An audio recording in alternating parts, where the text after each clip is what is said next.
What's up, everyone? I'm Anthony. I'm Max. And today we have probably our favorite episode ever. We interviewed the one and only Raneem Imam. We really enjoyed doing this episode. It was our first interview with an actual music artist. So yeah, we really enjoyed it, and hopefully you will too.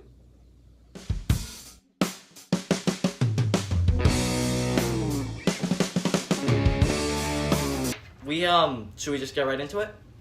Yeah. Okay, so we've planned out a couple of questions that we'd like to ask you, both about just you as a music artist and the new album.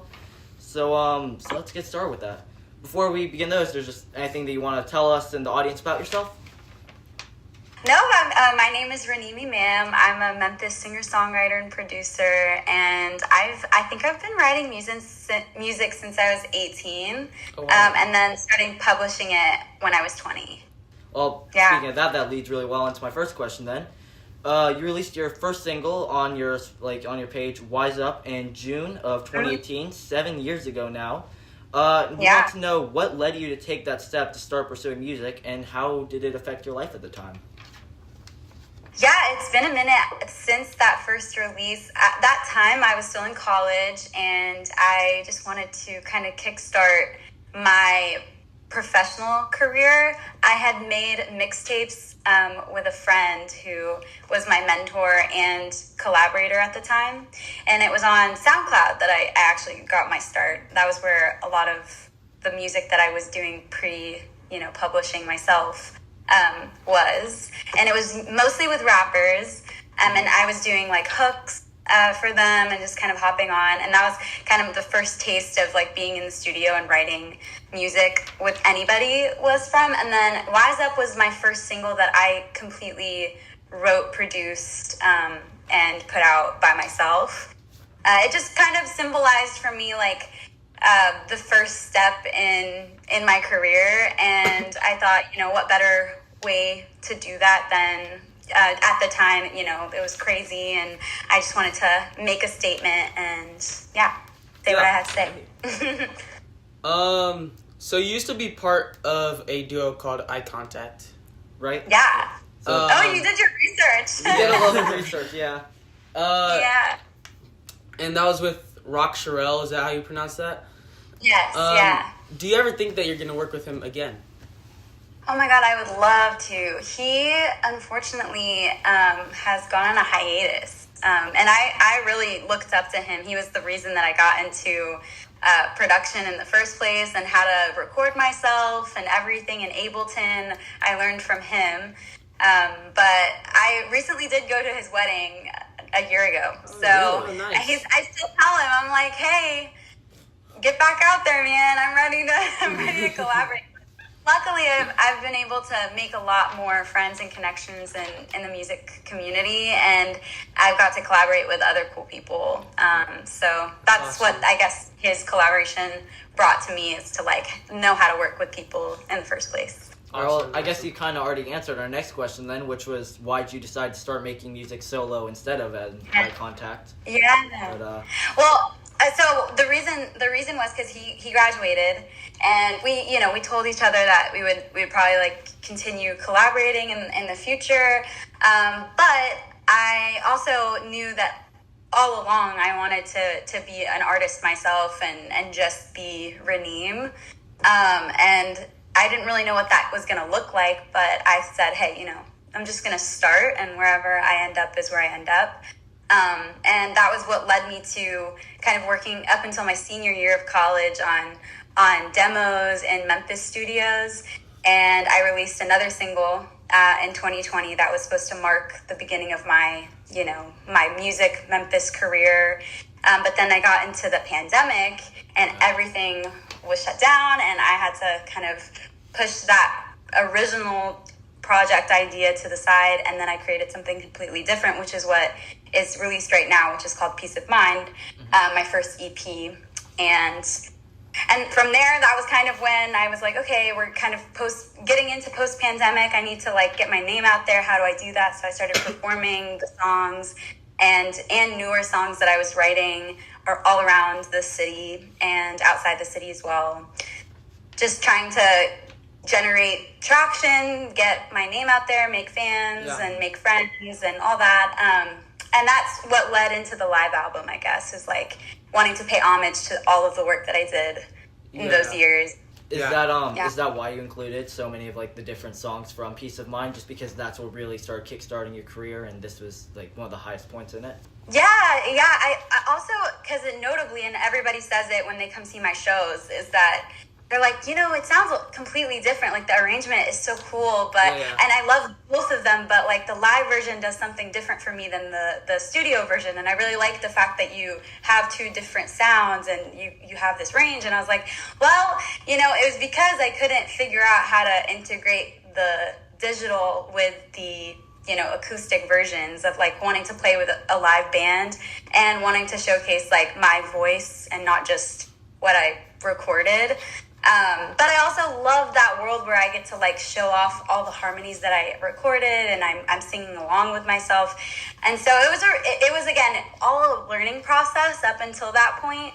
And I learned so much, but I also still loved the fact that I was going back to basics and just showing people like, hey, I'm a singer and I can write.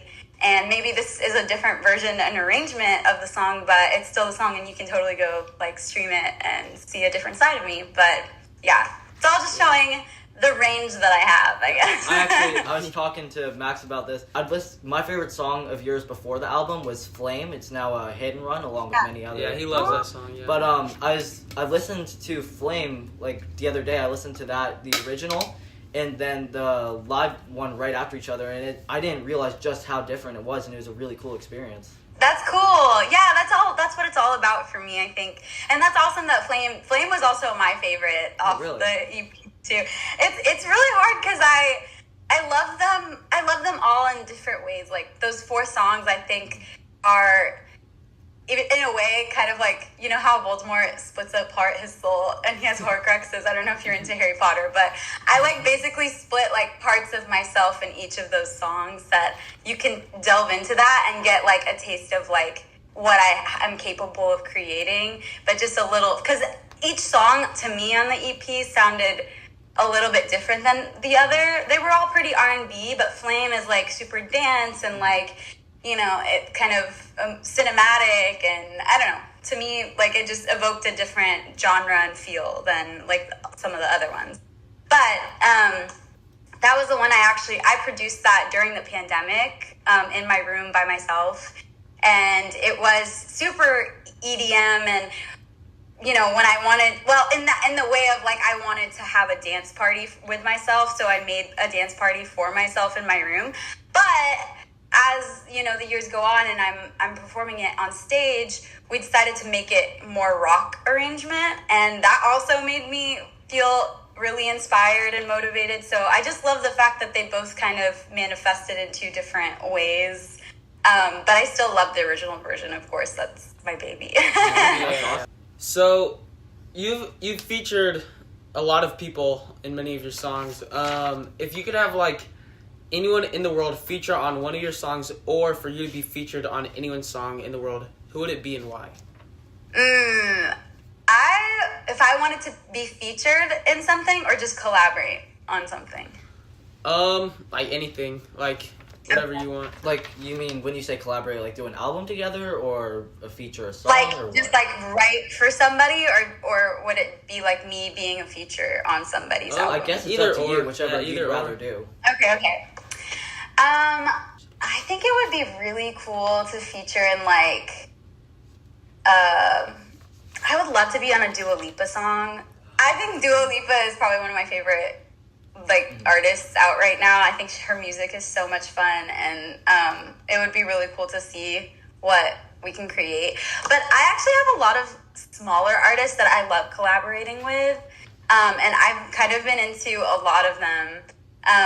Like there's some in the Arab pop world that like there's like Amira Jazeera and Lana Vivani, and then there's Rema, and I would do anything that's like up and coming, like someone that's like up and coming and like I'm excited about their music. But like for the stars, I'd probably go for like the heavy, like SZA, Dua, Chapel would be a dream. Chapel Rome would be such a dream. I love Chapel, and Oh, also Charlie XCX. I'm kind of obsessed with all the pop girls right now. They're all kind of killing it. But rappers, I would do literally any rapper. I would love to work with like one of those, one of the top rappers that are out tonight.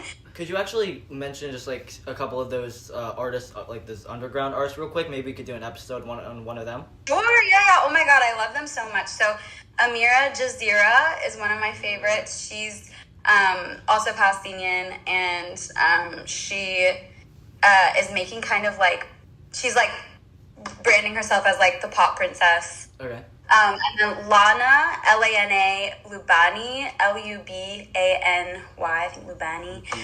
She's really dope. She makes kind of dark pop, Rosalia meets Billie Eilish kind of vibe. It's really cool, and she's also very into like the Arab world. And then Rema, Rehma, Rehma, I think her Rehma. She makes really cool music too.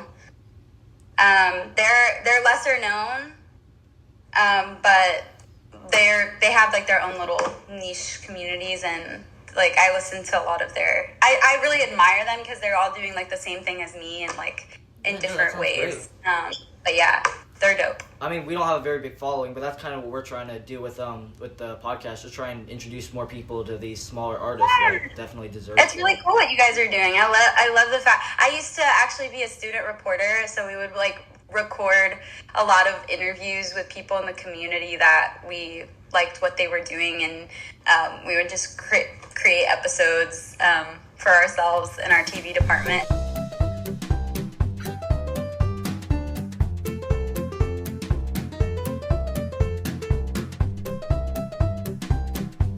Switching it to focus more on the album though, because that's really exciting for you. What was it like to record your last album live? Like I've seen some people do it, but it seems to be a pretty unique experience, and I just want to know, like, from an artist who's done it, what was it like? Yeah, I mean, well, it was my first time even, doing something of this challenge or of this nature. I'm usually a real perfectionist, and I'm always like doing multiple takes and making sure I get the, like I've collaborated with Pippotchi. Mm-hmm. Yeah. Sorry, someone else. And like when we record together, it's like, we spend the time to create our lines, and like he'll do a verse like 5-6 times to get the flow right and whatever. But because this album is stuff that I've performed all around everywhere, I'm so used to performing it, and I already got the flow down. I already know how everything's supposed to sound. And I wanted to stay true to the performance aspect of it, of like, this is what I sound like. If you come to see me at a show, this is exactly what you're gonna get, or more, like this is like the experience of coming to one of my shows, and my stories. And there's actually a whole video element as well, where like I've recorded the entire show with all the like talking and laughter and all that. And I tried to kind of insert some fun moments. If you listen to it completely without stopping, you'll hear little tidbits of sounds from the band, or people laughing or wooing or something. Yeah, so I wanted to keep some of those in there, because it just makes it feel more of like an experience than just like a studio album. But it wasn't as hard as it seemed like. Like, honestly, it felt very natural, because again, the band and I have been playing together for years. We know these songs like the back of our hand, and we were just having fun. And yeah, I think like there is some merit to the fact that like we're trying to be as we're trying to be as authentic as we can, because in the world today, the music industry is threatened by AI and perfectionism, and not having like real people, real sounds that you create as a human. And while I do see the accessibility side of AI and like the potential that it can have, I do think that there's like something to be said about a human creating the art and showing you the imperfections and all of the rawness and the pitchiness of like of a real voice and a real instrument.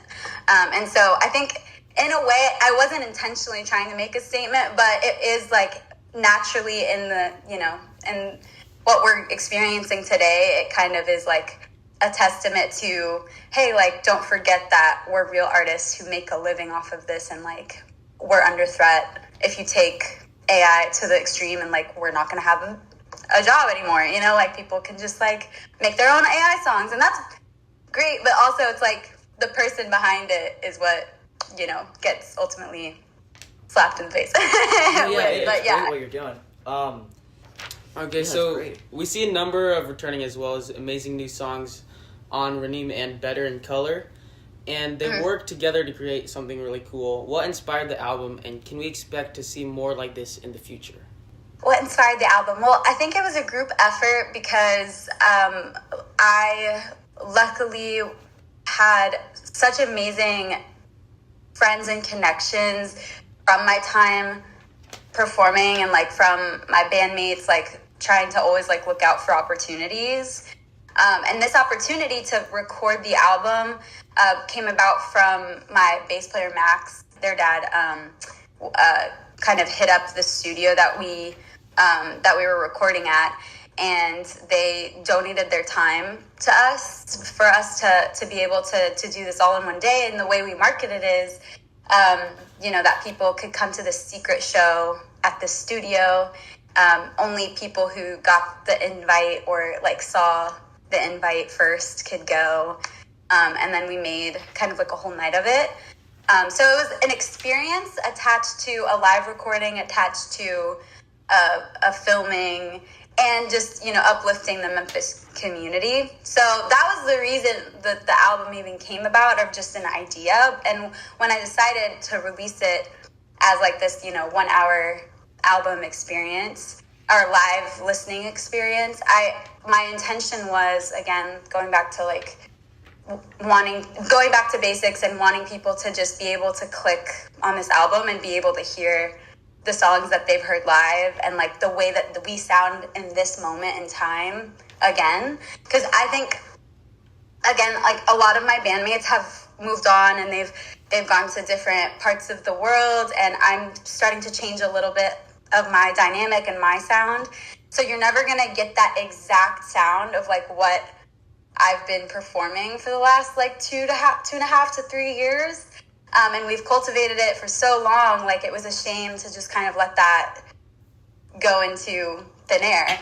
And so it was like a really unique opportunity for me to snapshot this moment in time for us, and for us to all be able to look back on it in like 10 years and be like, oh, this is what we sounded like, this is where we started, how cool. And yeah, and then again, like in the future, if something like this is ever going to happen again, I totally would do another live album. But I think I'm going to go in a different route right now that I've been working on, and I think I'll always be able to circle back to this like live experience thing. So it was definitely an art project for me, just like a fun challenge, something to put out there because I hadn't released anything in so long, and then gearing up to start releasing more this year and in the coming years. Glad we have something to look forward to then. Nice. Yeah. So my favorite song is actually from the album, as I mentioned. It's Hit and Run. Yeah. And you said that Flame was your favorite song before the album, but now the album's out. What has been your favorite song, whether just your favorite to write, produce, or just favorite in general? That's a great one. I'm really glad that you like that song. It's also on my list of favorites. All of my songs are my babies. Like, I love them in different ways.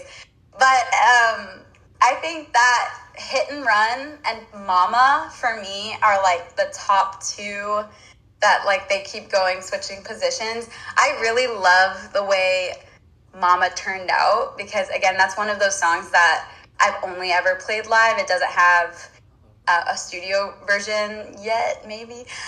But the live version, like, that's where the song was built. So, and it means a lot to me because I mentioned my parents in it and, like, a really soulful melody, and I love singing that song so much. So that that one has my heart. But Hit and Run is so much fun to perform.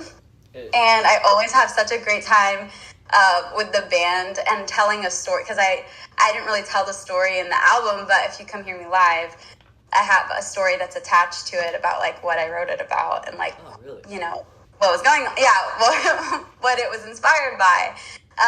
And then obviously as a singer, I love to go up to that high belt every time and just like have fun up there in the clouds singing. So those are my top two. They were also really fun to write, like from start to finish. And those are actually two songs I wrote on my own, did the chord progressions and everything, and then I brought to the band and I was like, hey, this is what this sounds like. And they kind of like found their groove and their rhythm with it. But it was all written in, well, most of these songs are written and composed by me, aside from the ones that are on the EP that like I've just rearranged in a different way. Oh, okay. That's actually that's cool that's really awesome to learn about. So thank you. Yeah.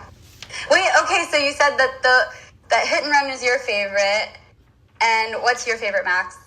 So I really like Little Miss. I've always liked Little Miss. Also like Peace of Mind too, like the song.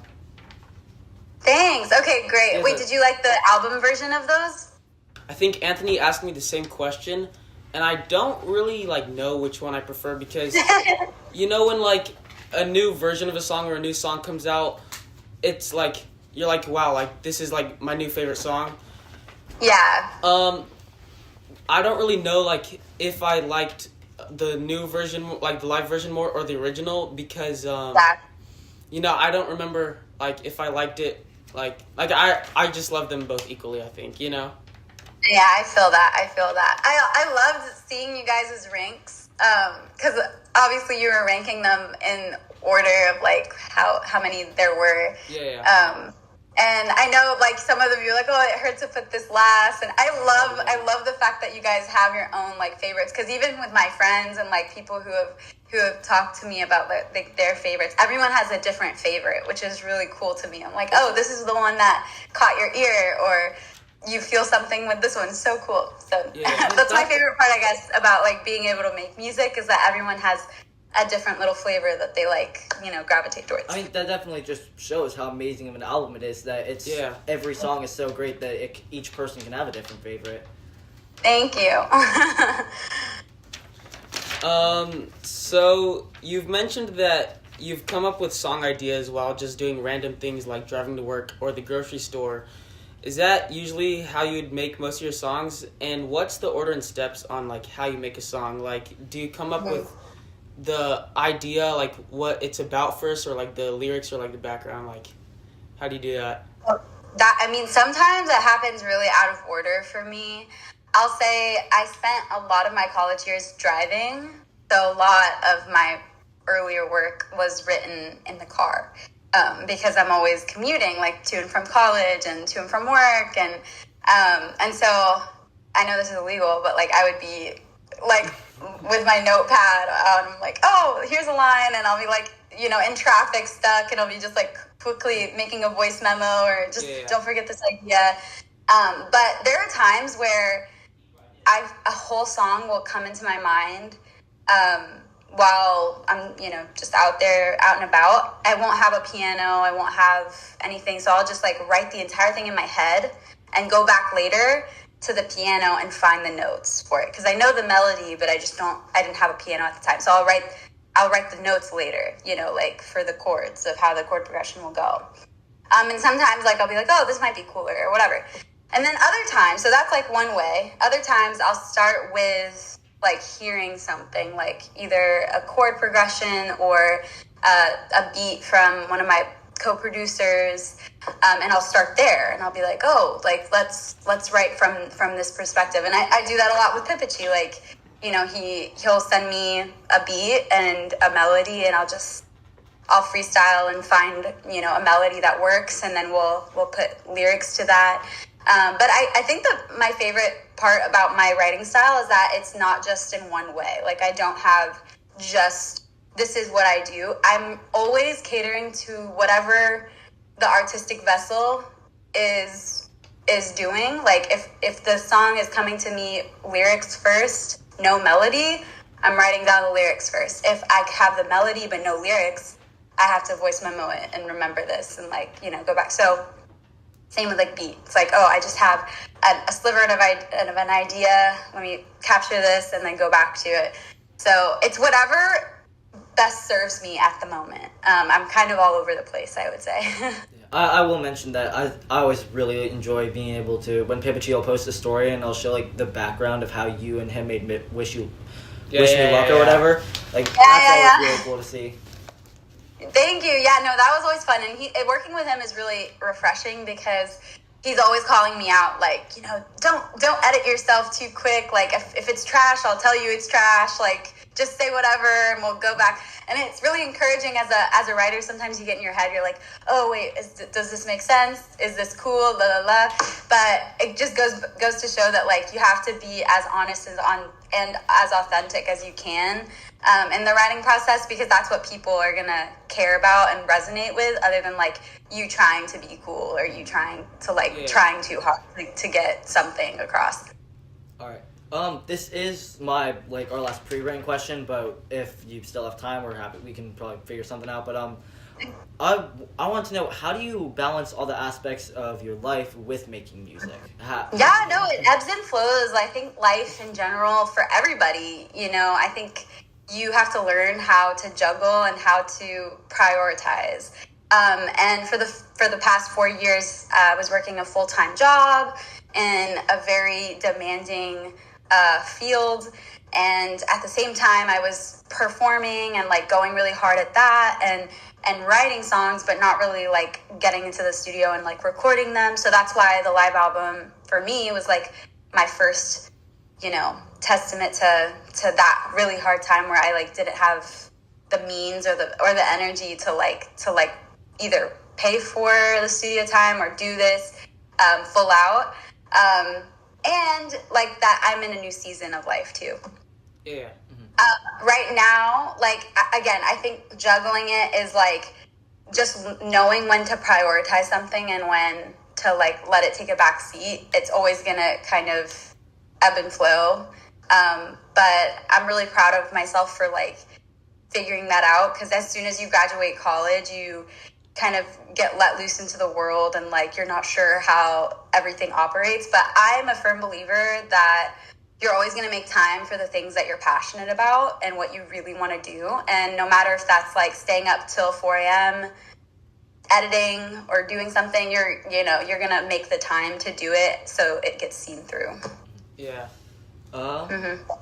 So that's about all we have. Is there like any questions that you have? No, I think that's it.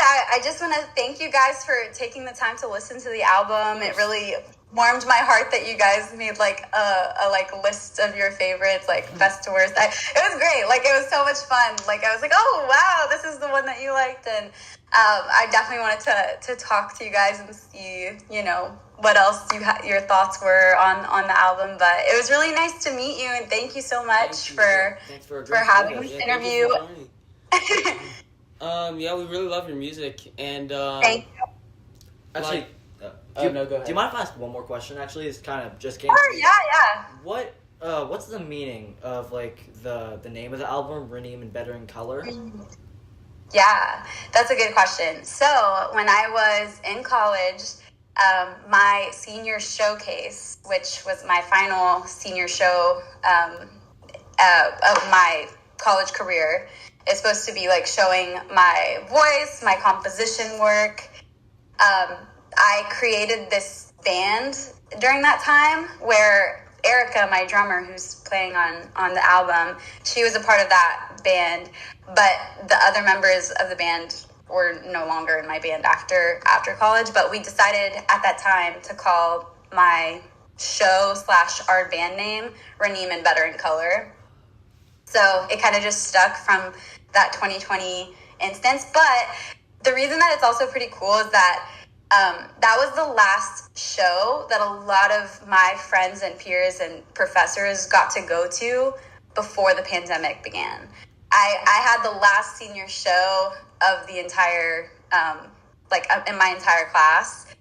everybody else's show was like scheduled for March and April of 2020, and that like first week of March is when our college started shutting down, and like everyone had to cancel their shows. So like mine was on February 28th. It was like the last day of February. I was like, I'm not doing it in March. I remember like so clearly. I was like, I'm not doing it in the spring. I'm doing it as close to February as I can do it. I'm not. So anyway, it means a lot for that reason too, because people still like will come up to me and be like, your senior show was the last show I saw before the pandemic, blah, blah, blah. So I don't know. It just kind of marks a moment in time. And again, I think it's full circle because the band kind of started then, and the snapshot in time that it's spanned across 4 years, but like that's kind of what it captured within itself. But yeah, that's the story of Raneem and Better in Color. Well, thank you. That's actually a really cool origin. So thank you for that. Yeah, I'm glad you liked it. That's Well, guys, definitely stay in touch, and I'll let you know when like I have some new things, and if you want to like listen to like demos or things, I'd love to hear your feedback on. That'd be awesome. Thank you. Awesome. Yeah, Okay, cool. Well, you guys have a great rest of your week, and yeah, let me know when this episode goes out. I'll definitely share it. All right, thank you. Thank you. All right, yeah, you have a good one. Bye, guys. Bye. Dude, we got Raneem on the podcast. That was crazy. Hope you guys enjoyed that. Go check out Raneem Imam's page. She's got a lot of great stuff there, a lot of great music. Subscribe.